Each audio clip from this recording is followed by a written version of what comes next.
আজকে আমাদের 3 সদস্যীয় দল ইলেকশন কমিশন অর্থাৎ ভারতবর্ষের নির্বাচন কমিশনের সাথে আমরা আমাদের রিপ্রেজেন্টেশন তাদের সামনে দিয়েছি। পশ্চিমবঙ্গে আমাদের কর্মীরা যে ইলেকটোরাল রোল অর্থাৎ ভোটার লিস্ট তার থরো অ্যানালাইসিস করেছে। অ্যানালাইসিস করে আমরা গোটা পশ্চিমবঙ্গের যে ভোটার রোল তাতে প্রায় 17 লক্ষ ডুপ্লিকেট নাম পেয়েছি। 17,14,066টি। আমি আবার রিপিট করছি, 17,14,066টি ডুপ্লিকেট নাম পাওয়া গেছে। একে এই যে নামগুলো অর্থাৎ যাদেরকে আমরা ডুপ্লিকেট নাম বলছি, মানে একই জিনিস দুবার পাওয়া গেছে, তাকে 2 ভাগে ভাগ করেছি আমরা। টাইপ এ যাদের এপিক নাম্বার সেম, এরকম নাম পাওয়া গেছে হচ্ছে 32,886। অর্থাৎ 32,000 নাম, 886 নাম, মানে প্রায় 33,000 নাম আমাদের ভোটার লিস্টে আছে, যাদের নাম 2 জায়গায় আছে ভোটার লিস্টে, যাদের এপিক নাম্বার 1। অতএব বোঝা যাচ্ছে তৃণমূল কংগ্রেস জেতার জন্য এই ধরনের ফন্দি এঁটেছে।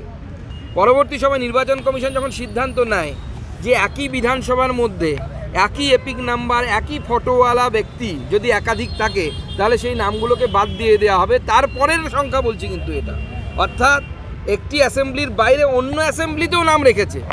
যেহেতু পশ্চিমবঙ্গে আপনারা জানেন যে একাধিক দফায় ভোট হয়, অতএব একটি অ্যাসেম্বলিতে ভোট দিয়ে যেন অন্য দফায় ভোট দিতে পারে। শুধু তাই নয়, তৃণমূল আরও কিছু চালাকি করেছে, আমরা ধরতে পেরেছি। সেটা টাইপ বিতে দেখা যাচ্ছে যে এপিক নাম্বার মিলছে না, কিন্তু নাম এক, রিলেটিভ অর্থাৎ বাবা বা মায়ের নাম থাকে, আপনারা জানেন ইলেকটোরাল রোলে, তার নাম এক এবং ঠিকানা এক, এবং এজ এক। 4টে প্যারামিটার আমরা দেখেছি।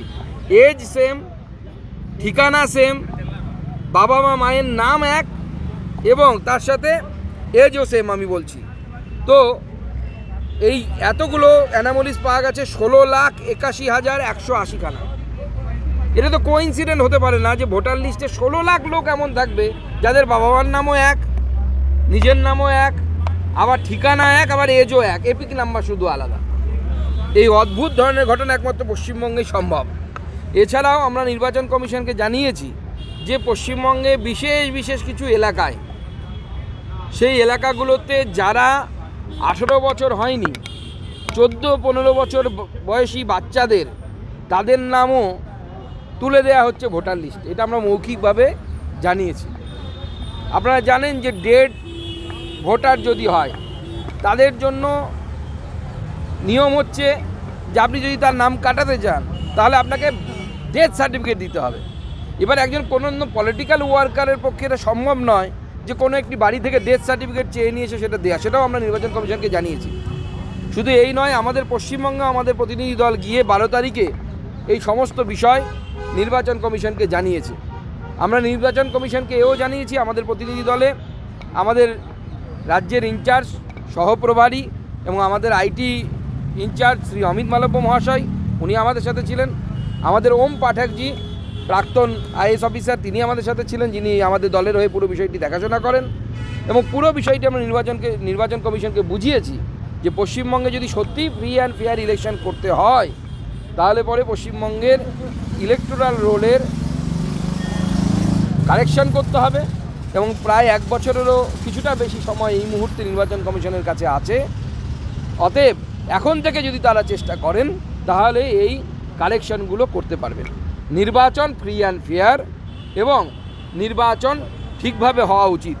জয় পরাজয় পরের ব্যাপার, কিন্তু যদি নির্বাচনই ঠিক মতো না হয়, তাহলে পাবলিকের যে ম্যান্ডেট, সেই ম্যান্ডেট সঠিকভাবে প্রতিফলিত হয় বলে আমাদের মনে হয় না। আশা করি নির্বাচন কমিশন আমাদেরকে আশ্বস্ত করেছে।